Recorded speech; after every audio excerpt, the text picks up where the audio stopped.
ভন্তরে ঋষি সীতাক পঠাইলা মনির ভাজাক মুখা নিয়ে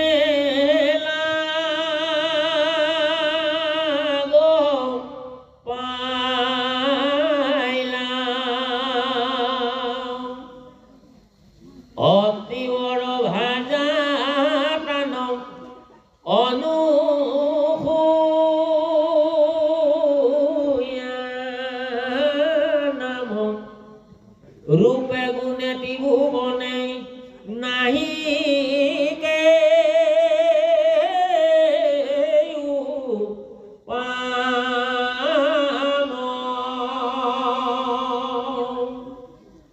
চন্দর জননী পতি বটা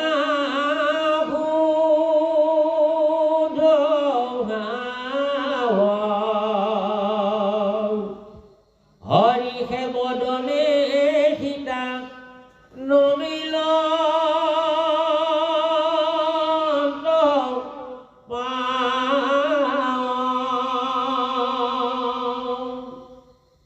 বিনয়ে থাকিলা দেবী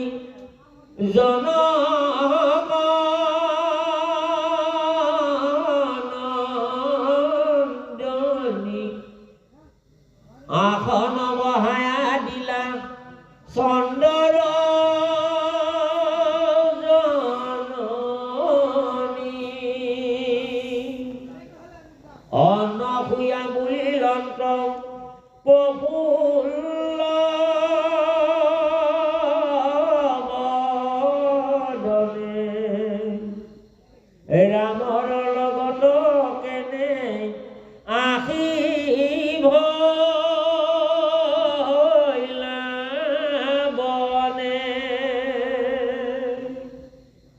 বাপৰ আদেশে ৰাম আইলা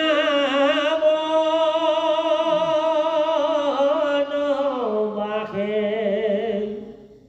তুমি কেনে থাকি নথাকিলা অসাসুৰীৰ পাশে। এতিয়া সীতাক যেতিয়া ভিতৰলৈকে যাবৰ কাৰণে তেওঁ অনুমতি দিলে লগে লগে ঋষিয়ে নিজৰ পত্নী অনুসূয়াক মাতি আনি সীতাক চলি দিলে। অতি আদৰে সৈতে পতিব্ৰতা সতী নাৰী অনুসূয়া সেই অনুসূয়াক সীতাক আদৰি লৈ গ'ল। আদৰে সৈতে তেওঁ ভিতৰত আসন দিলে, বহুৱালে বহু কথা পাতি শেষত সীতাক এটা প্ৰশ্ন কৰিছে যে ৰামচন্দ্ৰই বা পিতৃসত্য পালি তেওঁ বনবাসলৈ আহিলে, তুমিতো কিয় আহিবা? তুমিতো তোমাৰ শাহুৰ লগতে থাকিব পাৰা। তোমাকতো দশৰথেতো কেতিয়াও বাক্য দি ৰামচন্দ্ৰৰ লগত বনবাসী হ'বৰ কাৰণে কোনেওতো বাধ্য কৰোৱা নাই। গতিকে কৈকেয়ীয়ে যদি বৰদান বিচাৰিছে ৰামচন্দ্ৰক লৈ গতিকে তুমিয়েতো তোমাৰ শাহুমাক সেৱা শুশ্ৰূষা কৰিয়ে স্বামীৰ নামত তুমি পূজা সেৱা কৰিয়ে তুমি গৃহতেতো তুমি থাকিব পাৰা, তথাপিও তুমি গৃহ ত্যাগ কৰি কিয়নো আহিলা? এই কথাষাৰ এতিয়া সীতাৰ মুখেৰে জানিবৰ কাৰণে অনুসূয়াই প্ৰশ্ন কৰিছে। অনুসূয়াৰ সতীসকলৰ ভিতৰত আটাইতকৈ মহাসতী হিচাপে তেওঁৰ এটা নাম আছে, তেওঁৰ এটা যশ আছে, কীৰ্তি আছে। শ্ৰেষ্ঠ নাৰীৰ ভিতৰত অনুসূয়া এগৰাকী, ঋষি পত্নী অনুসূয়া। সদায় তেওঁৰ স্বামী ভক্তি তেওঁ অচল। সেই স্বামী শুশ্ৰূষাৰ নামত তেওঁ সতীৰ যিটো মৰ্যাদা সেই মৰ্যাদা পাইছে। আৰু সেই সতীৰ মৰ্যাদাটোৰ কাৰণত এদিন লক্ষ্মী, দুৰ্গা আৰু সৰস্বতী তিনিওৰ মাজত এটা বিতৰ্ক হৈছে। সেই বিতৰ্কৰ উত্তৰত নাৰদে গৈ উপস্থিত হৈ তেওঁ দিছিল যে তোমালোকে ভাবি আছা তোমালোকৰ সমান সতী কোনো নাই। লক্ষ্মী, পাৰ্বতী আৰু সৰস্বতী তিনিজনীয়ে নিজক নিজে কৈ আছিল যে মোৰ দৰে মহাসতী কোনো নাই। লক্ষ্মীও কৈছে নিজৰ কথা, পাৰ্বতীও কৈছে নিজৰ কথা, সৰস্বতীও কৈছে নিজৰ কথা। সিদ্ধান্ত কিন্তু তেওঁলোকৰ মাজত হোৱা নাই, কাজিয়া হৈছে, বিতৰ্ক হৈছে। এইখিনি সময়তে নাৰদে গৈ উপস্থিত হৈ ক'লে যে তোমালোকে মিছাই বিতৰ্ক কৰিছা, তোমালোকৰ ভিতৰত কোন ডাঙৰ সতী এই লৈ বিতৰ্ক কৰি লাভ নাই, কাৰণ তোমালোকতকৈ ডাঙৰ মহাসতী এইখন জগতত আছে, এই কথাটো চিন্তা কৰা নাই। কথা তোমালোকতকৈ শ্ৰেষ্ঠ যদি কোনোবা আছে তেতিয়াহ'লে তোমালোকে সেইজনৰ কথা চিন্তা নকৰি নিজৰ কথা কিয় চিন্তা কৰিছা? তেতিয়া লক্ষ্মী পাৰ্বতীয়ে এই তিনিগৰাকীয়ে আচৰিত হৈ নাৰদক কৈছিল যে আমাতকৈ কোনোবা মহাসতী কোনোবা যে আছে এই কথাটো আমি নাজানো, কোৱাচোন, কোৱা, তুমি ভালকে কোৱা, কোন সেইগৰাকী সতী? তেতিয়া হাঁহি হাঁহি নাৰদে কৈছিল যে সেই অত্ৰি ঋষিৰ যে পত্নী যাৰ নাম অনুসূয়া, সেই অনুসূয়াৰ সমান সতী মহাসতী এইখন সংসাৰ কোনোৱে নাই। নাৰদে বাৰে বাৰে তেওঁলোকে সুধিছে তুমি সঁচা কৈছা নে মিছা কৈছা?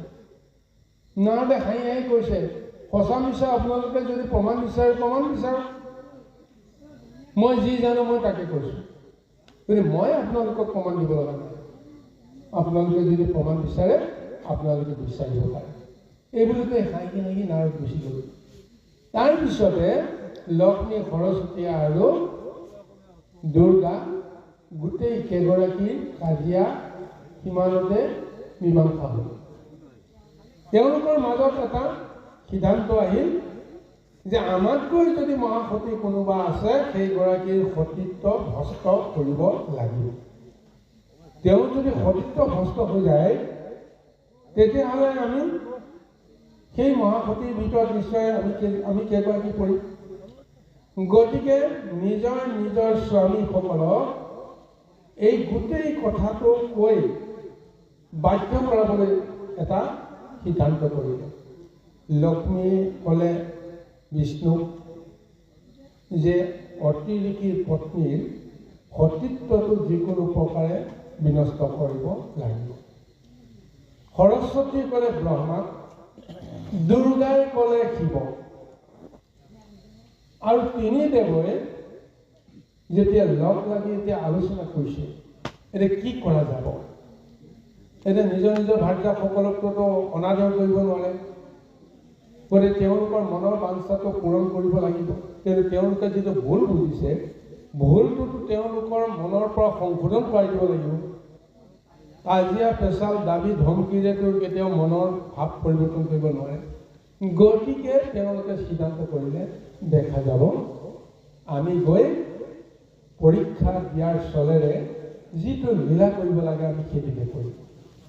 গতিকে তিনিওজনে লগ লাগি অত্ৰি ঋষিৰ আশ্ৰমত গৈ উপস্থিত হোৱাৰ সংকল্প কৰিলে। কিন্তু যাওঁতে তেওঁলোকে নিজৰ পেটটো সলাই গ'ল। ব্ৰহ্মা, বিষ্ণু, মহেশ্বৰ চিনি পোৱাৰ পিছত বাকী সকলেনো কি নকৰিব কওকচোন বাৰু।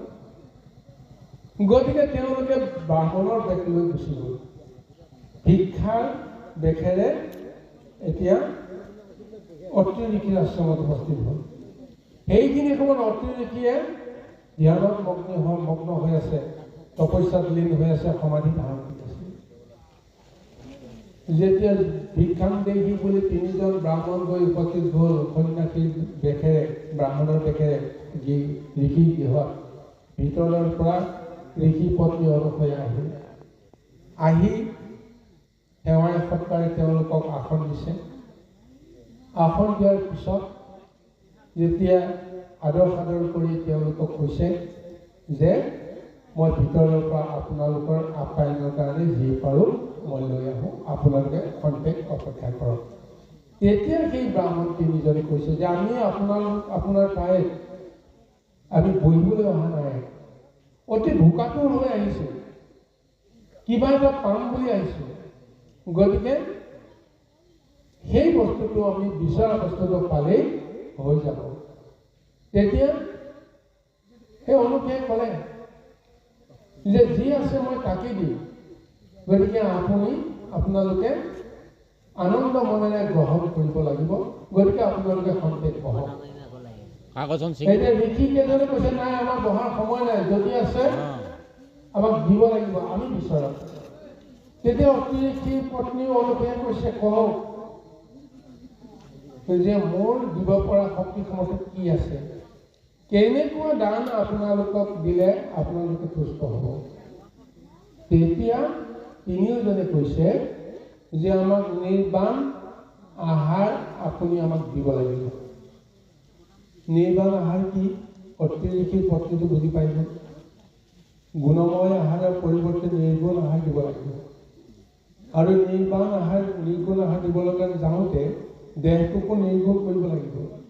দেহটোক নিৰ্গুণ কৰিবলৈ যাওঁতে দেহৰ প্ৰতি বস্ত্ৰ অলংকাৰ এই সমস্ত জ্ঞান ধাৰণাবিলাক নাইকিয়া হ'ব লাগিব। গতিকে কৈছে যে আপুনি বস্ত্ৰহীনভাৱে যদি আমাক যি দান দিয়ে সেই দানটোহে আমি গ্ৰহণ কৰিবলৈ আহিছে। অৰ্থাৎ বিবস্ত্ৰ হৈ আপুনি আমাক দান দিয়ে। তেতিয়া অতি ঋষিৰ পত্নী অনুসূয়াই মনতে চিন্তা কৰিলে যে কেনেকুৱা দান বিচাৰিছে এই ব্ৰাহ্মণকেইজনে। তেতিয়া লগে লগে তেওঁতো তপ কৰিলে, ধ্যান কৰিলে। ধ্যানততো গম পাই গ'ল যে আচলতে এইকেইজন কোন আহিছে। এতিয়া তেওঁ মনতে যেতিয়া চিনি পাইছে সংকল্প কৰিছে। সংকল্প কৰি কৈছে যে হ'ব, আপোনালোকে যি দান বিচাৰিছে মই সেই দানটোকে আপোনাক দিম, আপোনালোকে অকণমান সময় ৰওক। ভিতৰলৈ গুচি গ'ল। ভিতৰলৈ গুচি গৈ স্বামী অতি ঋষি তাত তপস্যা কৰি আছে। এতিয়া তেওঁকটোতো ক'ব নোৱাৰে, তেওঁ ধ্যানত আছে, সমাধিত আছে। তেওঁকটোতো গোটেই কথাখিনি ক'ব নোৱাৰে। গতিকে তেওঁ উপায়ন্তৰ হৈ স্বামীৰ চৰণত সেৱা কৰি, চৰণ চুই সেৱা কৰি তেওঁ কমণ্ডলৰ পৰা অকণমান জল তেওঁ লৈ আহি বাহিৰ তেওঁ যেতিয়া বিবস্ত্ৰ নহওঁতে সেই সময়টোত বস্ত্ৰ আছে, যেতিয়া তেওঁ সেই দুৰ্বাসত জল তিনিজন ব্ৰাহ্মণৰ ওপৰত যেতিয়া ছটিয়াই দিলে, লগে লগে তিনিজন ব্ৰাহ্মণ ব্ৰহ্মা বিষ্ণু মহেশ্বৰে কৈছিল ব্ৰাহ্মণ গুচি তেওঁলোকে শিশু হৈ পৰিল, দিগম্বৰ শিশু হৈ গ'ল। বস্ত্ৰহীন শিশু তেওঁলোকেও হৈ পৰিল আৰু লগে লগে শিশুসুলভ আচৰণৰ সৈতে চিঞৰি চিঞৰি কান্দিবলৈ আৰম্ভ কৰিলে। ভোকত যেনেকৈ শিশুৱে যদি কান্দিবলৈ আৰম্ভ কৰে, ভোকত তেওঁলোকে চিঞৰি চিঞৰি কান্দিবলৈ আৰম্ভ কৰিছে। আৰু সেইখিনি সময়তে আনন্দৰে আল ফুলে এই তিনিওটা শিশুক সাৱটি ধৰি অতি ঋষিৰ পত্নী অনুসূয়াই এজন এজনকৈ তেওঁ স্তনপান কৰোৱাইছে। তেওঁ বস্ত্ৰ খুলি যেতিয়া স্তনপান কৰাইছে, গতিকে এনেকুৱা এটা অৱস্থাতে অতি ঋষি আহি দেখিছে, দেখি আচৰিত হৈছে। আচৰিত হৈ তেওঁ ভাৰ্যা খুলিছে যে হে প্ৰিয়ে, কি আচৰিত ঘটনা, তুমি ক'ৰ পালা এই সন্তানকেইটা? এই সন্তানকেইটাতো আমাৰ হ'ব নোৱাৰে, কিন্তু এই সন্তানকেইটা তুমি আচৰিতে ক'ৰ পৰা কেনেকৈ পালা কোৱা? তেতিয়া স্বামীলৈ চাই হাঁহি হাঁহি অনুসূয়া কৈছে, হে স্বামী, আপুনি সৰ্বজ্ঞ, আপুনি সকলো জানে। গতিকে আপুনি সময় নষ্ট নকৰি, এয়াতো মোৰেই পুত্ৰ, এইটো আপোনাৰ পুত্ৰ, সময় নষ্ট নকৰি এতিয়া আপুনি কি নাম থ'লে উপযুক্ত হ'ব, আপুনি কি নামাকৰণটোহে কৰক। তেওঁ আমাৰ পুত্ৰ আৰু নামাকৰণটো কৰি জাতকৰ্মটো কৰি দিওঁ। বিলম্ব কৰাৰ সময়ত সকলো কথা জানি অতি ঋষিয়ে লগে লগে তেওঁলোকৰ জাতকৰ্মটো কৰি দিলে আৰু যাৰ অংশে যিজনৰ জন্ম হৈছে, যিজনৰ ৰূপ হৈছে, সেইজনক এটা এটা নাম দিছে। বিষ্ণুৰ অংশৰে জন্ম হোৱা এই জন্ম ৰূপ লোৱা এই শিশুটোৰ নাম থোৱা হ'লে দত্তাত্ৰেয়। শিৱৰ অংশৰে জন্মগ্ৰহণ কৰা এই শিশুটোৰ নাম থ'লে দুৰ্বাসা। ব্ৰহ্মাৰ অংশৰে জন্মগ্ৰহণ কৰা শিশুটোৰ নাম থ'লে চন্দ্ৰ। আৰু সেইকাৰণে অতি ঋষিয়ে অনুসূয়াৰ জৰিয়তে ব্ৰহ্মা বিষ্ণু মহেশ্বৰক তিনিটা ৰূপত চন্দ্ৰ দুৰ্বাসা আৰু দত্ত তেওঁলোকে তিনিটা নামেৰে তিনি পুত্ৰ লাভ কৰিছে সতীত্বৰ কিমান মহিমা এতিয়া বন্দী হৈ আছে পুত্ৰ ৰূপত এইফালে লক্ষ্মী পাৰ্বতী সৰস্বতী ভাবি আছে স্বামীসকলে গৈ কিবা প্ৰকাৰে অনুসয়াৰ সতীত্ব ভ্ৰষ্ট কৰিব সতীত্ব ভ্ৰষ্ট কেতিয়া হ'ব যেতিয়া পৰপুৰুষক এগৰাকী নাৰীয়ে গুণৱতী গুণময় সংসাৰৰ এগৰাকী নাৰীয়ে পৰপুৰুষক যেতিয়া তেওঁৰ গুপ্ত অংগ যেতিয়া প্ৰদৰ্শন কৰিব লগে লগে তেওঁৰ সতীত্ব গুণটো হেৰাই পেলায় মুহূৰ্ততে তেওঁ অসতীত পৰিণত হ'ব গতিকে এইটো ভাবিয়ে তেওঁলোকে আনন্দ মনে ৰৈ আছে কিন্তু সময় গৈ আছে কিন্তু কোনো কাৰণতে কোনো শুভ বতৰা গৈ পোৱা নাই স্বামীসকলকৈ তেওঁলোকৰ ওচৰত গৈ পোৱা নাই দুখ মনেৰে দুখ মনে নহয় অতি উচাত বিচাত কৰি চঞ্চল মনেৰে তেওঁলোকে অপেক্ষা কৰি আছে এইখিনি সময়তে পুনৰ নাৰদে গৈ উপস্থিত হৈ কৈছে যে আপোনালোকৰ কাম নাই যে কোৱা তুমিতো জানা যে ব্ৰহ্মা বিষ্ণু মহেশ্বৰ এতিয়া ক'ত আছে ইমান সময়তো আহিব লাগিছিল তেতিয়া কৈছে নাই মই যি দেখিলোঁ যিটো বুজিলোঁ আৰু তেওঁলোক আৰু নাহে যে কিয় নাহে এতিয়া তেওঁ উত্তৰ দিছোঁ কিয় তোমালোকে যেনেকৈ তেওঁলোকক পঠিয়াই দিলা এতিয়া যোৱাচোন আহি অনুসয়াৰ ওচৰলৈকে যোৱা কি অৱস্থা হৈ আছে তেওঁলোকে এতিয়া অনুসয়াৰ ওচৰত শিশুৰূপে বন্দী হৈ গ'ল অনুসয়াৰ মাতৃৰ স্তনপান কৰি অনুসয়াৰ কোলাত এতিয়া খেলি আছে তোমালোকৰ ওচৰলৈ কাৰো নাহে তেতিয়াহে তিনি দেৱীৰ মনত শিক্ষা আহিছে কি সৰ্বনাশ হৈ গ'ল এগৰাকী ব্ৰাহ্মণী মনুষ্য কন্যাক আমি পৰীক্ষা কৰিবলৈ গৈ কি মহাভয়ংকৰ আমি দুখত পৰিলোঁ স্বামীসকলকো হেৰুৱালোঁ আমাৰো অভিষ্ট সাধন নহ'ল কি মহত্ব গুণ আছে নাৰদক সুধিলে কোৱা উপায় কি উপায় দিব লগা মোৰ নাই অনুসয়াৰ ওচৰলৈ যোৱা তেওঁ যি কৰে সেয়ে হ'ব এতিয়া উপায়ৰ ভিতৰত হৈ তেওঁলোক গৈ অনুসয়াৰ ওচৰত তুতি মিনতি কৰিব লগা হৈছে অনুসয়াৰ ওচৰত তুতি মিনতি কৰাৰ পিছত অনুসয়াই ক'লে যে ঈশ্বৰৰ কৃপাত মই এই কেইজন সন্তান পাইছোঁ এই সন্তান কেইজনৰ এতিয়া নামাকৰণ হৈ গ'ল সন্তান কেইটা এতিয়া জাতকৰ্ম হৈ গ'ল গতিকে এই সন্তানকেইটাক আৰু মই তোমাক ঘূৰাই দিব নোৱাৰোঁ তেতিয়াহ'লে কি হ'ব যে আমিতো বিধৱা হৈ গ'লোঁ জগতৰ কি হ'ব জগতটোতো অনাথ হৈ যাব তেতিয়া অনুসয়াই কৈছে যে নিৰাকাৰ নিৰঞ্জন প্ৰভু ভগৱন্তজনৰ মহিমাৰ অপাৰ তোমালোকে সেই পৰম প্ৰভু ভগৱন্তজনকে ধ্যান কৰা তেওঁ কি সিদ্ধান্ত কৰে তেওঁলোকে তেতিয়া সেই নেদেখা ঈশ্বৰজনক তিনিগৰাকীয়ে যেতিয়া ধ্যান কৰিলে তেতিয়াহে সৰ্বময় কৰ্তা সেই তিনিজনে হাঁহি হাঁহি পুনৰ ৰূপ লৈ জাগ্ৰত হ'ল সেই ৰূপ লৈ জাগ্ৰত হৈ তেওঁলোকৰ ভুলবিলাক সুন্দৰভাৱে ভ্ৰান্তিবিলাক নাশ কৰি দিলে সিদিনাখনৰ পৰাই কোনো কাৰণতে লক্ষ্মী পাৰ্বতীয়ে নিজৰ সতীত্ব নিজৰ ৰূপৰ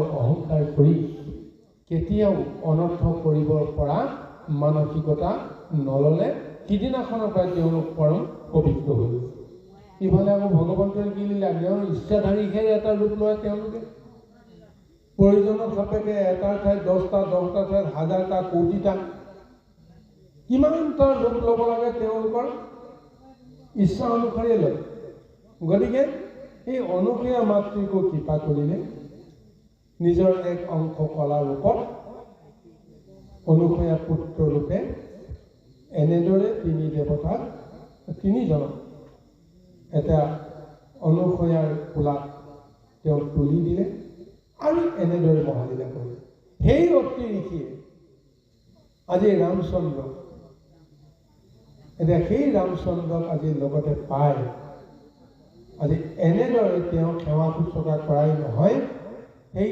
ঈশ্বৰৰ সমস্ত কথা এতিয়া সংযোগ কৰিবৰ কাৰণে বাৰ্তালাপ কৰিবৰ কাৰণে সৌভাগ্য হৈছে তেওঁ নিজেই চিন্তা কৰিছে যে ইমান দিনৰ তপ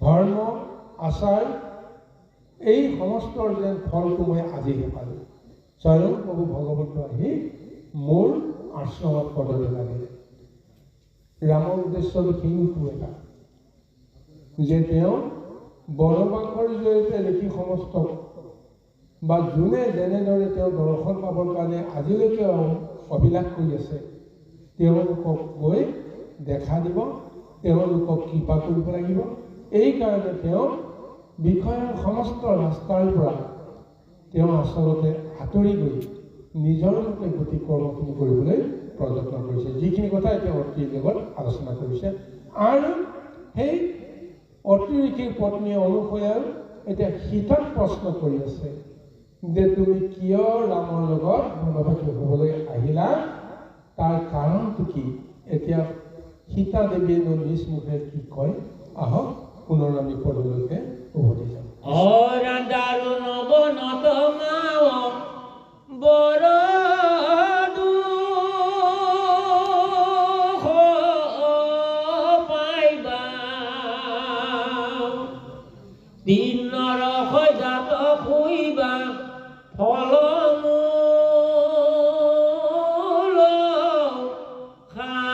খাইবা সীতাই বুলন্ত কেনে অলগু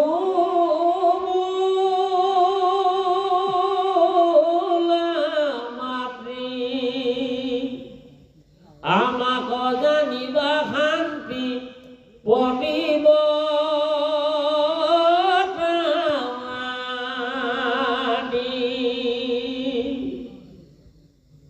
দেশত থাকিলে আমি কোনো ফল পাইব স্বামী ভকতিত স্বৰ্গ অমুকুতি পাইব অৰাসৈতী ৰমণীৰ সাবিত্ৰী যেন সতী চন্দৰ ৰোহিণী বশিষ্ঠয় অৰুন্ধতী অতিবৰ তুমি যেন শংকৰ মায়া আমাৰ ৰামত জানা তেওঁ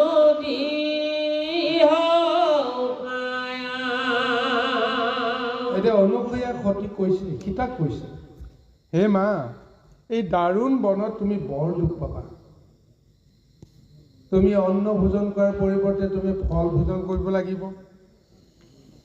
ৰাজ সজ্জাত শয়ন কৰাৰ পৰিৱৰ্তে তুমি তৃণসজ্জাত শয়ন কৰিব লাগিব গতিকে এই বনবাসী জীৱনটো কিমান দুৰূহ গতিকে তুমি কিয় এই বনবাসী হ'বলৈ যত্ন কৰিলা তাৰ উত্তৰত সীতা দেৱীয়ে হাঁহি হাঁহি অনুসূয়া মাতৃক উত্তৰ দিছে যে হে মা আপুনি জানে মই অতি শান্তিপ্ৰিয়া গতিকে মোৰ পবিত্ৰতাৰ যিটো সতীৰ যিটো ধৰ্ম সেই সতী ধৰ্মটো মই সদায় অটুট থাকিব বিচাৰোঁ মই দেশত থাকিলে কি হ'ব দেশত থাকিলেতো মই কোনো ফল নাপাওঁ কাৰণ যিখন দেশত মোৰ স্বামী নাই গতিকে স্বামী সেৱাৰ যিটো ধৰ্ম এগৰাকী নাৰীয়ে যদি কৰিব নোৱাৰে স্বামী যদি ক'ৰবাত যদি পতিত হৈ থাকে দুখত যদি তেওঁ জৰ্জৰিত হৈ থাকে সেইখনত নিজৰ ভাৰ্যাগৰাকীয়ে যদি ক'ৰবাত যদি সুখত লাভ বিলাসত যদি তেওঁলোক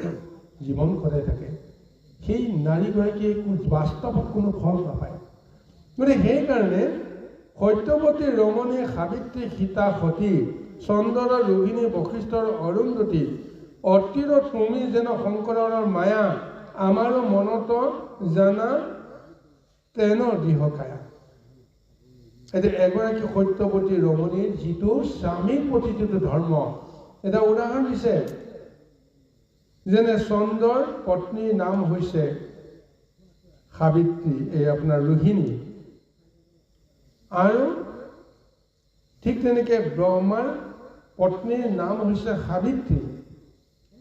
আৰু লগতে কৈছে যে বশিষ্ঠৰ পত্নীৰ নাম হৈছে অৰুন্ধতী। অত্ৰি ঋষিৰ পত্নী তুমি স্বয়ং। শংকৰৰ পত্নী হৈছে মায়া বা দুৰ্গা। তদ্ৰূপ আমিও ৰামচন্দ্ৰৰ মনত আমি সীতা। গতিকে তেওঁলোকে যদি নিজৰ স্বামীক কোনো কাৰণতে পৰিত্যাগ নকৰে, দুখে সুখে সেৱাই শুশ্ৰূষাই যদি স্বামীৰ লগত যদি থাকি স্বামীৰ সেৱাৰ সুখটো যদি পাই ধন্য হয়, আৰু স্বামী সেৱাৰ জৰিয়তে এগৰাকী নাৰীয়ে বোলে স্বৰ্গভোগ কৰিব পাৰে। স্বামী সেৱাৰ আনন্দই এগৰাকী নাৰীৰ কাৰণে স্বৰ্গ। তদ্ৰূপ মই যদি মোৰ স্বামীক যদি সদায় সেৱা কৰিবলৈ পাৰোঁ, সি বনবাসী জীৱনেই হওক, যি জীৱনেই নহওক, গতিকে স্বামী সেৱাৰ আনন্দৰ পৰা মই মুক্ত হ'ব নিবিচাৰোঁ। গতিকে এই কাৰণে মই বনবাসী হোৱাৰ কথা চিন্তা কৰাতকৈ মই স্বামী সেৱাৰ কাৰণতহে মই স্বামীৰ সংগহে লৈছোঁ। স্বামী যলৈ যাব ময়ো তালৈকে যাব লাগিব। গতিকে মই বনলৈ আহিছোঁ এই ধাৰণাটো কিন্তু মোৰ নাই। কাৰণ মোৰ লগত কোন থাকিব? স্বামী থাকিব। সদায় মই স্বামী সেৱা কৰিব পাৰিম, ইয়াৰ বাহিৰে মোৰ অন্য কোনো ভাৱনা নাই। এয়া এগৰাকী সতীসাধী নাৰীৰ কি এক নিৰ্মল স্বভাৱ চৰিত্ৰ। আজি কেনেকৈ নিজ মুখেৰে আজি গুৰু পত্নী ঋষি পত্নীক এনেদৰে নিজৰ মনৰ সমস্ত কথা ব্যক্ত কৰিছে। ৰাম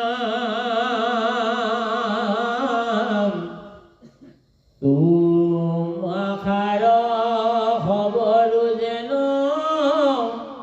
স্বামীয়াদি দেৱ, আমাৰ ৰামত পৰে আন নাহি কেৱ, বাপ মা সহিত বাসনা বিষয়ৰ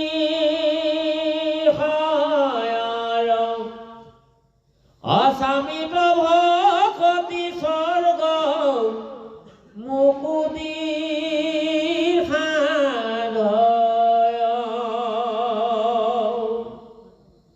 অনুসূয়া শুনিলন্ত শিকাৰ বচন, অগ্নিৱে ছবি ধৰিলন্ত হৰি সহবদন, মনত সন্তোষ ৰূপে দিলা কণ্ঠ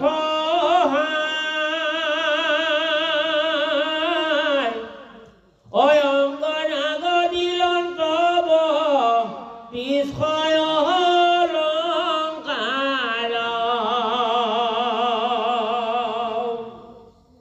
পতিব্ৰতা নাৰী তমোৰ অনুৰাগ, অহৰি কৰাইলা মাও মুঠ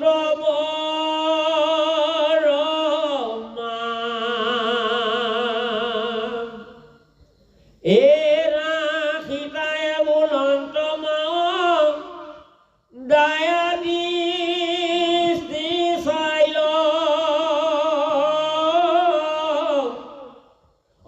এতেকতে আমি উখ কলবৰ পাইল। এতিয়া সীতাদেৱী মাতৃ অনুসূয়ে পুনৰ কৈছে যে হে মা, তোমাৰ মনত যেনেকৈ স্বামী, স্বামীয়ে হৈছে সৰ্বশ্ৰেষ্ঠ দেৱতা, মোৰ মনতো ৰামচন্দ্ৰই মোৰ কাৰণত সৰ্বশ্ৰেষ্ঠ দেৱতা। গতিকে ইয়াৰ বাহিৰে আৰু মোৰ বেলেগ একো ভাৱনা নাই। গতিকে বাপ মা সৌহিত বান্ধৱ এই সমস্ত কেৱল বিষয়ৰহে সংগী, কিন্তু স্বামী কেতিয়াও অকল বিষয়ৰ সংগী নহয়। স্বামী হৈছে আত্মাৰ সংগী। এই কথাটো আমি জানিব লাগিব। গতিকে সেই গুৰু সমস্ত আমাৰ এই লৌকিকত আমি কিমানে স্বামী স্ত্ৰীৰ মাজত এই পবিত্ৰ বন্ধনটো আমি ৰক্ষা কৰিব পাৰিছোঁ, স্বামীক আমি নিজৰ আত্মা বুলি জ্ঞান কৰিব পাৰিছোঁ নে নাই, এই কথাটো আমি জানিব লাগিব। পৰমাত্মা ৰূপীজন যদি স্বামী হয়, জীৱাত্মা ৰূপীজন হ'ব প্ৰকৃতি বা ভাৰ্যা। এতিয়া এটা দেহৰ মাজত সেই সম্বন্ধটো আমাৰ অটুট আছে, কিন্তু আমি সেই জ্ঞানটো আমি পোৱা নাই। দেহৰ লগত মনৰ, আত্মাৰ, ইন্দ্ৰিয়বৰ্গ এই সমস্তগুলোই হৈছে প্ৰকৃতি, পৰম পুৰুষজন হৈছে পৰমাত্মা, আৰু সেইজন নিৰ্বিকাৰ, আৰু সেইজন আৰু এইজনৰ মাজত কোনোদিন এৰাইৰি নাই।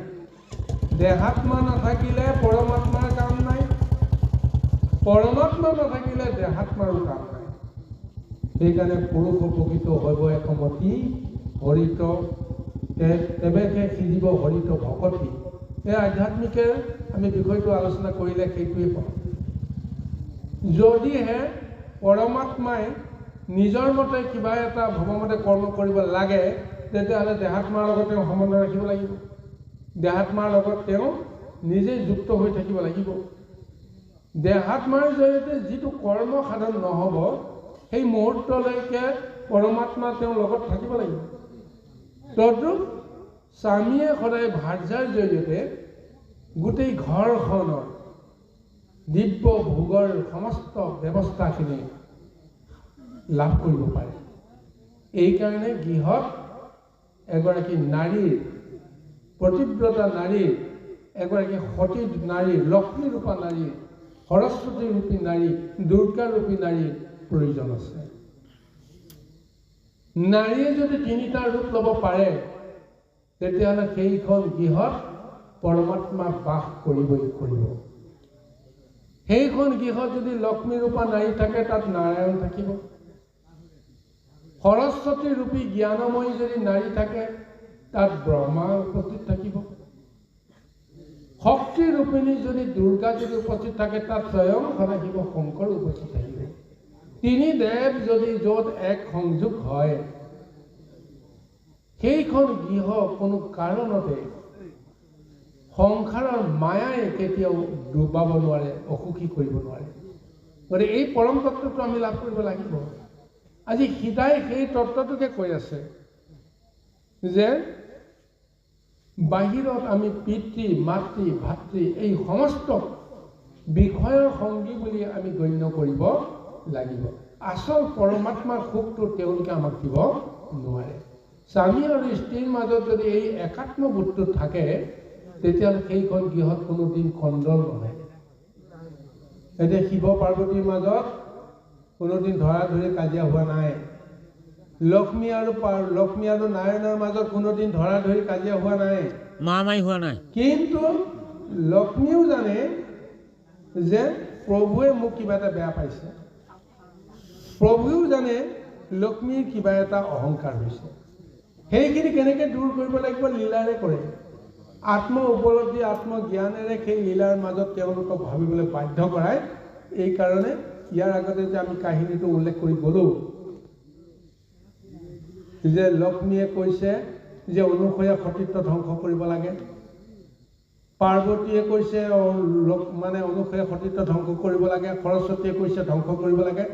ব্ৰহ্মা বিষ্ণু মহেশ্বৰে প্ৰতিবাদ কৰা নাই, নহ'লে গালি দিলেহেঁতেন। কিন্তু গালি নিদিলে। গালি দিলেই তেওঁলোকৰ মনৰ পৰা অহংকাৰখিনি নাশ নহ'ব নহয়, আত্মজ্ঞানটো নহ'ব নহয়। গতিকে এটা সুযোগ দিব লাগিব, উপলব্ধি কৰা সুযোগ দিব লাগিব, বিবেক তেওঁলোকক পেলাব লাগিব। আৰু সেইকাৰণে গৈ তেওঁলোকে কৈছে যে আমাৰে যি হয় হওক, আমিয়ে লাগে তেওঁলোকৰ কাৰণে ক'ৰবাত বন্দী হওঁ, কোটাশালত পৰি যাওঁ, তাৰপিছত দেখা যাব তেওঁলোকৰ মনৰ অৱস্থা কি।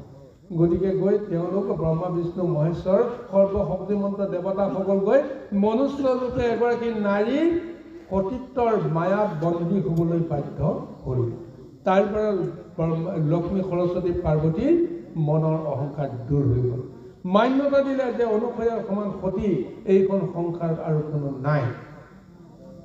এই ধৰ্ম এতিয়া তেওঁলোকৰ জৰিয়তে প্ৰচাৰ হৈ গ'ল। গতিকে তদ্ৰূপ আজি এই বিষয়টোৱে এতিয়া আহিছে। গতিকে এইকাৰণে এতিয়া সীতাৰ পৰা স্বামী স্ত্ৰীৰ যিটো সম্বন্ধ, আমি সংসাৰী লোকসকলে নিশ্চয় শিকাটো উচিত। আজিকালি আকৌ আমাৰ আইসকল কি হ'ব, যদি কিবা কাৰণত নিজৰ গিৰিয়েকজনে এটা নকৰিব লগা কৰ্ম এটা কৰে, সিদিনাখনৰ পৰাই তেওঁক ত্যাগী কৰিব। কোনে তোক চুৰ কৰিব দিছে, কোনে তোক ডকাইত কৰিব দিছে, কোনে তোক এইখিনি কাম কৰিব দিছিলে, মই ক'লে নামানো বুলি বিতৰ্ক কৰি তাৰ পৰা আঁতৰি গুচি আহে। কিন্তু আমাৰ সাংসাৰিকত কি, এগৰাকী নাৰীৰ এবাৰেই তেওঁ এজনকেই তেওঁ স্বামী ভজাৰ অধিকাৰটো আমাক শাস্ত্ৰমতে বিধিমতে আমাক প্ৰদান কৰিছে। দেহ মন যদি যাক উৎসৰ্গা কৰে, দেহটোতো সাধাৰণ কথা নহয়। দেহটো যাক সম্প্ৰদান কৰিব, দেহত থকা সমস্ত শক্তিকো তেওঁকে দিব লাগিব। দেহটো দিব, মনটো নিদিব, তেতিয়াহ'লে তেওঁ কোনো কাৰণতে সংসাৰৰ মায়াৰ পৰা কেতিয়াও মুক্ত হ'ব নোৱাৰিব। তেওঁ কোনো ধৰ্ম কেতিয়াও সঠিকভাৱে পালন কৰিব নোৱাৰিব। দেহতেই সমস্তখিনি আছে। চন্দ্ৰ সূৰ্যকে আদি কৰি গ্ৰহ নক্ষত্ৰ তৰা দেৱতাসকল, এই সমস্তবিলাক দেহৰ মাজতে আছে। এই দেহটোক মই কাৰোবাক ইন্দ্ৰিয় সুখৰ কাৰণে সম্প্ৰদান কৰিম, কিন্তু মনটো বুদ্ধিটো ইন্দ্ৰিয় বৰ্গক তেওঁ সমৰ্পণ নকৰোঁ, এইটো কেতিয়াও সঠিক ধৰ্ম হ'ব নোৱাৰে। গতিকে এয়া ভাগৱতৰ নিৰ্ণয় দিয়া মতে বৰ ডাঙৰ ডাঙৰ বৰ বেয়া বেয়া অচাব্য কিছুমান বৰ্ণনা দিছে। গতিকে এই নাৰী ধৰ্মৰ লক্ষণৰ যিটো আদৰ্শ আজি সীতাৰ পৰা আমি শিকিব লাগিব। কিয় সীতাই ৰামচন্দ্ৰক এৰিব নোৱাৰি তেওঁ বনবাসী হ'বৰ কাৰণে ৰামৰ লগত তেওঁ আহিব লগা হ'ল। সেই একেখিনি কথা এতিয়া গুৰু মাতা অত্ৰি ঋষিৰ পত্নী অনুসয়াক কৈ আছে। এইখিনি কথা শুনাৰ পিছত অত্ৰি ঋষিৰ পত্নীৰ ইমান বোলে মন বোলে ভৰি গ'ল। তেওঁ বাহুত ধৰি বুকুত ধৰি সাৱটি ধৰি তেওঁক মৰম কৰিছে, আদৰ কৰিছে। আদৰ কৰি কি কৰিছে যে তেওঁৰ দেহত যিখিনি অলংকাৰ পিন্ধি আছিল, সোণৰ অলংকাৰ, সেই গোটেইখিনি এতিয়া মৰমতে সীতাক দি দিছে। ৩২ অলংকাৰ তেওঁ সীতাক দিছে। এগৰাকী স্বভাৱসুলভ নাৰীৰ বিষয়ৰ যিমানবিলাক সম্পদ প্ৰয়োজন, এই গোটেইখিনি আজি সীতাদেৱীক অনুসূয়া মাতৃয়ে প্ৰদান কৰিছে। সেইখিনি দ্ৰব্য নিদিলেও হয়, কিন্তু তেওঁক যে আশীৰ্বাদ কৰিছে, তেওঁক যে মৰম কৰিছে, আদৰ কৰিছে, মান্যতা দিছে, তাৰ প্ৰতীক হিচাপে এই উপহাৰ।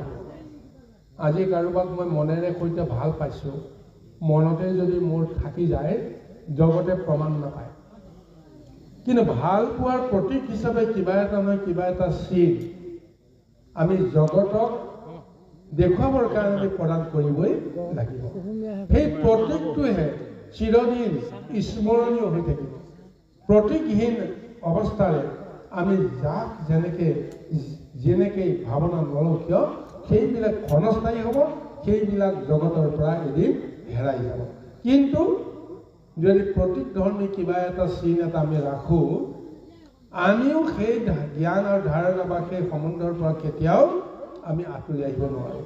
আমাক কোনেও পাহৰাব নোৱাৰে, সদায় স্মৃতি হিচাপে সেই চিনটো ৰৈ যায়। সেইকাৰণে মৰম, ভাল পোৱা, আশীৰ্বাদ এই সমস্তৰ প্ৰতীক হিচাপে এগৰাকী নাৰীয়ে পাব লগা সমস্ত উপহাৰ আজি গুৰু পত্নী অনুসয়াই সীতাদেৱীক প্ৰদান কৰিছে।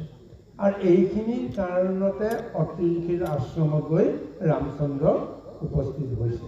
কৃষ্ণ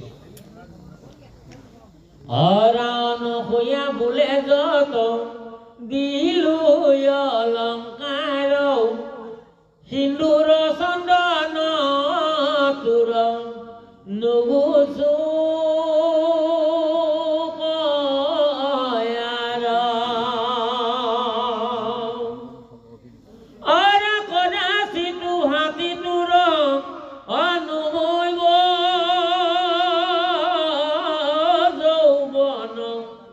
মহাসুখে ৰাম সমে অকৰিবা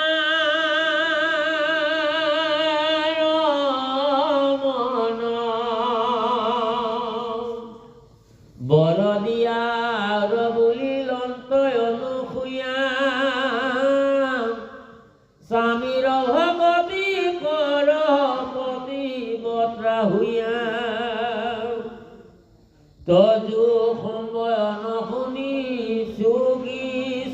কথা কহিও মিথিলাৰ অজিমত ব্যৱস্থা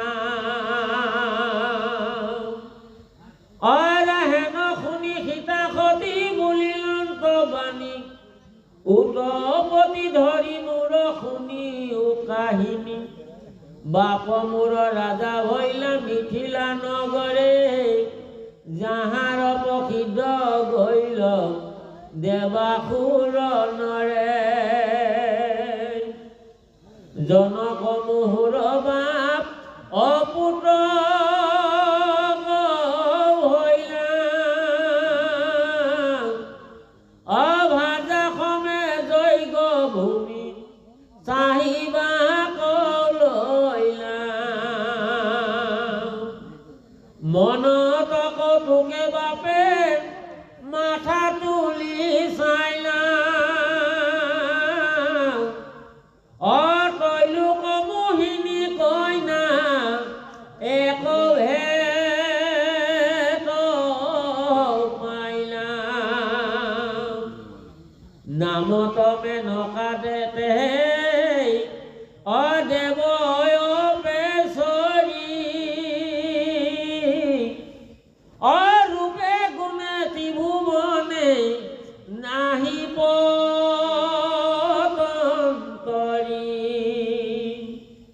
দেখিয়া বা পৰবৰ বাঢ়ি গৈল মন অবিমৰিষি তথাতে আছিলা কতোখন জয় কৃষ্ণ।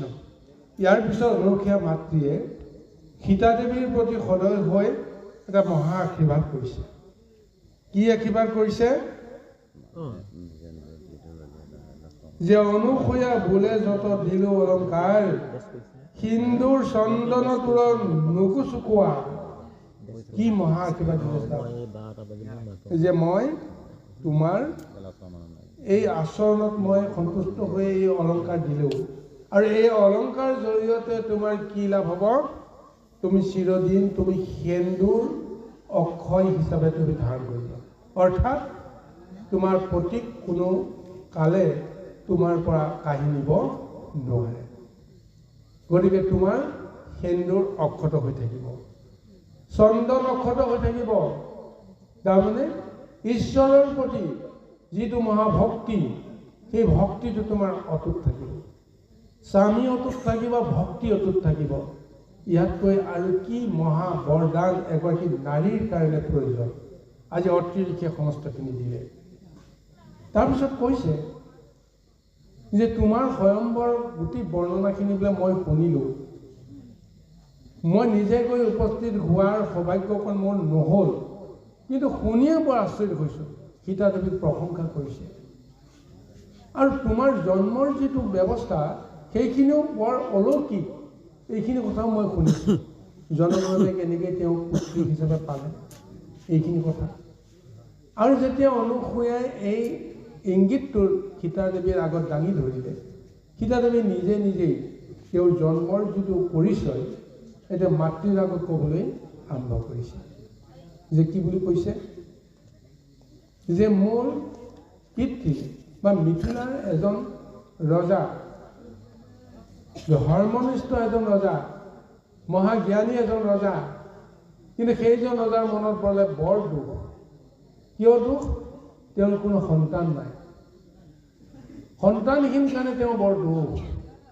আৰু দুখ মনেৰে তেওঁ যেতিয়া এদিন যেতিয়া হাল বাই আছিল, মাটি চহাই আছিল, এই তেতিয়াই যে স্বৰ্গৰ পৰা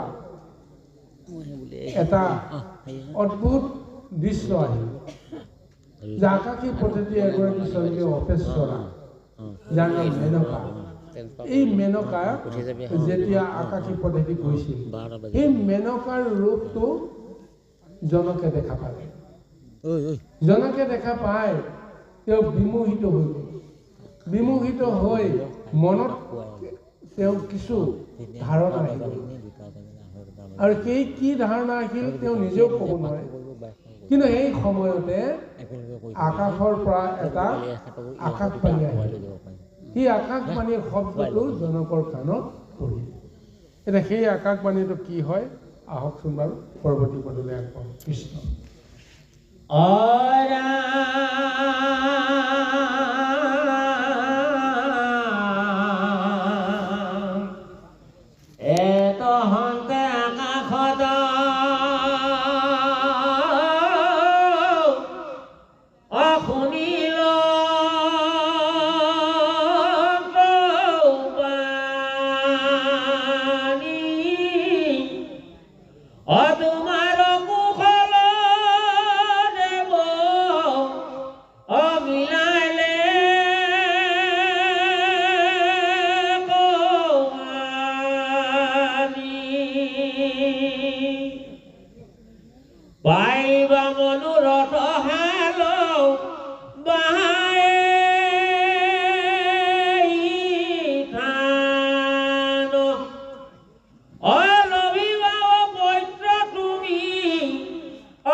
এতিয়া সীতাদেৱীয়ে কৈছে যে যি সময়তে মেনকাই আকাশবাণী বা আকাশৰ পৰা যি এটা মধুৰ বাণী পিতৃজনকক কৈ দিলে সেই অনুসৰিয়ে তেওঁ বুজিলে বা শুনিলে যে হে মহাৰাজ অনতি বিলম্বে তোমাৰ মনোৰথ পূৰণ হ'ব এই যজ্ঞভূমিতে তুমি হাল বাই থাকা এটা নিৰ্দিষ্ট ক্ষণত তুমি মনোমতভাৱে তুমি এগৰাকী কন্যাক তুমি লাভ কৰিবা এই আকাশবাণী দিলে আৰু অতি আনন্দ মনেৰে জনকে হাল বাই থাকোঁতে থাকোঁতে শিৰত যে এগৰাকী কন্যা তেওঁ পাই গ'ল আৰু সেইকাৰণে শিৰত পোৱাৰ কাৰণে এই গৰাকী কন্যাৰ নাম থোৱা হৈছিলে সীতা আৰু এই জন্ম ৰহস্যটো অতি চমুকৈ ৰামায়ণত প্ৰকাশ কৰিছে কিন্তু এই গুৰু সমস্ত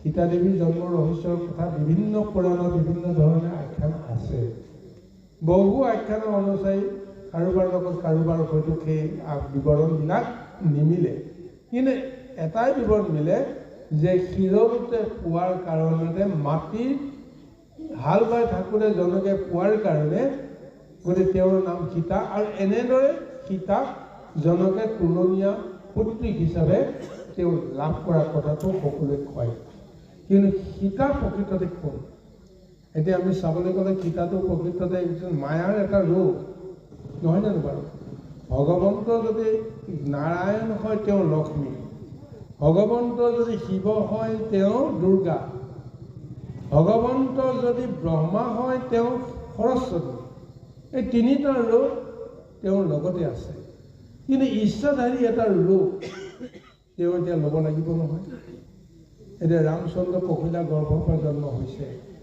দেখুৱাইছে কৌশল্যা গৰ্ভৰ পৰা কিন্তু প্ৰকৃততে ৰামচন্দ্ৰ কৌশল্যা গৰ্ভৰ পৰাও জন্ম হোৱা নাই তেওঁ যদি পৰম পুৰুষ হয় ভগৱন্ত হয় জগতৰ সৃষ্টিৰ যদি অধিকাৰী হয় কোনো কাৰণতে তেওঁ কাৰো গৰ্ভজাত সন্তান হ'ব নোৱাৰে কিন্তু কাৰোবাক কৃপা কৰিবৰ কাৰণে লীলা কৰিবৰ কাৰণে কাৰোবাক মান্যতা দিবৰ কাৰণে কাৰোবাৰ যশ কীৰ্তি বঢ়াবৰ কাৰণে পৰিচয় দিবৰ কাৰণে তেওঁ এই লীলাৰ মাজেৰে আহিব লগা হৈছে সীতা দেৱী ঠিক তেনেকৈ তেওঁৰ কোনো জন্মদাত্ৰী মাতৃৰ পৰিচয়টো সেইকাৰণে জগতত এতিয়া নাই পাবলৈ নাই ভূমিৰ পৰা পোৱা সেইকাৰণে তেওঁ ভূমিকন্য বুলি কয় সীতা দেৱীয়ে মাতৃক হিচাপে গণ্য কৰে কাক আধ্যাত্মিকত বসুমতীকে কয় কিন্তু তেওঁ জনকৰ পত্নীগৰাকীক নিজৰ মাতৃ বুলি তেওঁ জ্ঞান কৰিব পাৰে কিন্তু আধ্যাত্মিকত তেওঁ সদায় বসুমতীকে মাতৃ বুলি তেওঁ জ্ঞান কৰে কাৰণ বসুমতীৰ পৰাই তেওঁৰ জন্মৰ যিটো লীলা আৰম্ভ হৈছে বাৰু যি কি নহওক এতিয়া এই অলৌকিক মহিমাৰে প্ৰসিদ্ধ সীতা দেৱীৰ মহাকাহিনী জন্ম ৰহস্য নিজ মুখেৰে এতিয়া অত্ৰি ঋষি পত্নী অনুসূয়া তেওঁ কৈ আছে কৃষ্ণ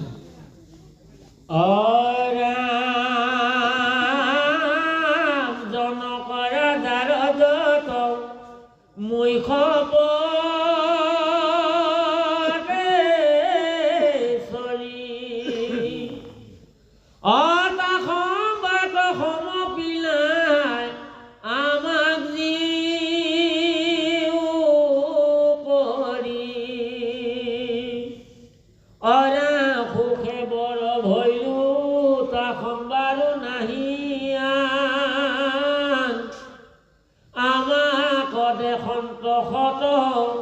পুত্ৰৰ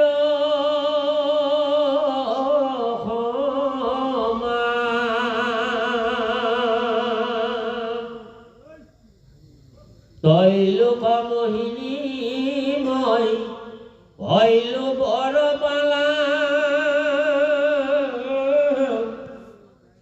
বাহিলো তাহাৰ ঘৰে অজেন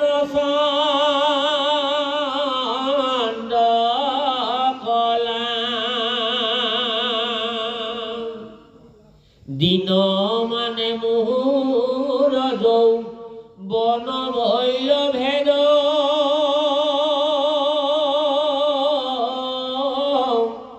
অবৰণ পাই সদৃশ বাপৰ খেদ এৰা চিন্তা অগ্নি সদায় হয়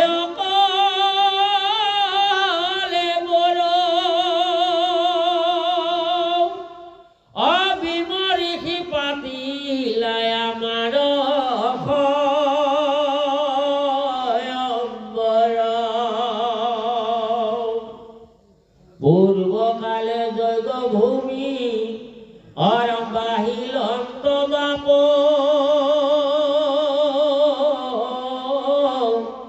অসেহি কালে মহাদেবে অদিলানি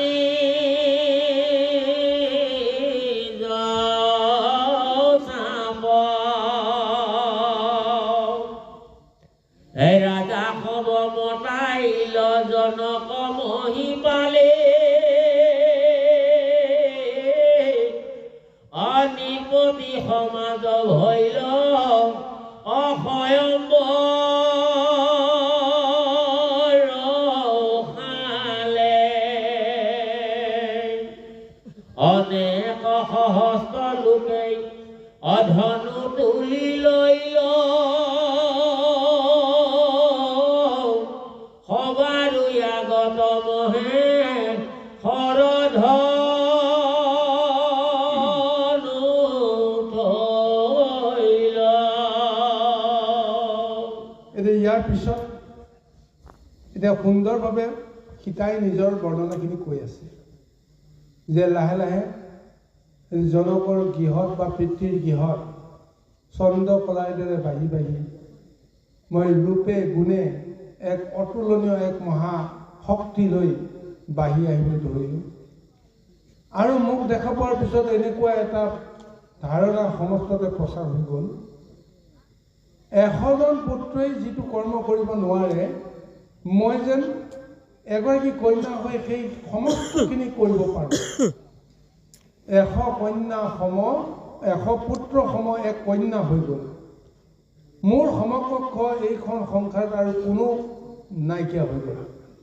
লাহে লাহে মোৰ যেতিয়া যৌৱন আহি গ'ল, মোৰ যেতিয়া দেহত ৰূপ লাৱণ্যই যেতিয়া মহা এটা ৰূপ লৈ আহিল, এতিয়া মোৰ সমকক্ষ বৰ এইখন জগতত আৰু ক'তো নাই।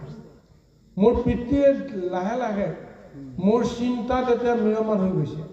উপযুক্ত কন্যাগৰাকীক যেতিয়া নিৰ্দিষ্ট সময়ত যেতিয়া বিবাহ দিব নোৱাৰিব, উপযুক্ত পাত্ৰ যেতিয়া তেওঁ বিচাৰি নাপাব, পিতৃ মাতৃৰ কাৰণে এটা ডাঙৰ এটা চিন্তা থাকে। আৰু এই চিন্তাৰ কাৰণত এতিয়া মোৰ পিতৃয়ে এদিন সিদ্ধান্ত কৰিলে যে মনোমত স্বামী যিহেতু তেওঁ কাকো এই মুহূৰ্তলৈকে তেওঁ বিচাৰি পোৱা কথাটো আমি নাজানো, আমিও তেওঁ উপযুক্ত বৰ হিচাপে ক'ত আছে আমি বিচাৰি পোৱা নাই। গতিকে তেওঁ এখন মহা স্বয়ম্বৰ পাতিবৰ কাৰণে বিচাৰিলে। হাল বাই থাকোঁতে এদিন শিৱই বোলে তেওঁ সন্তুষ্ট হৈ তেওঁৰ ধনুখন তেওঁ দান দি থৈ গুচি গ'ল। সেই ধনুখনক তেওঁ পূজা কৰিছে, সেৱা কৰিছে, সেইমতে নীতি নিয়মৰ মাজে ৰাখিছে।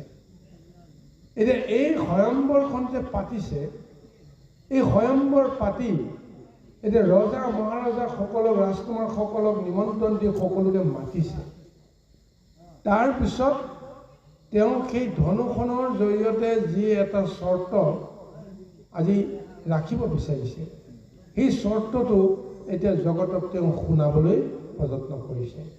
আহকচোন এতিয়া কি চৰ্ত শুনাই, সীতাৰ মুখেৰে আমি সেইখিনি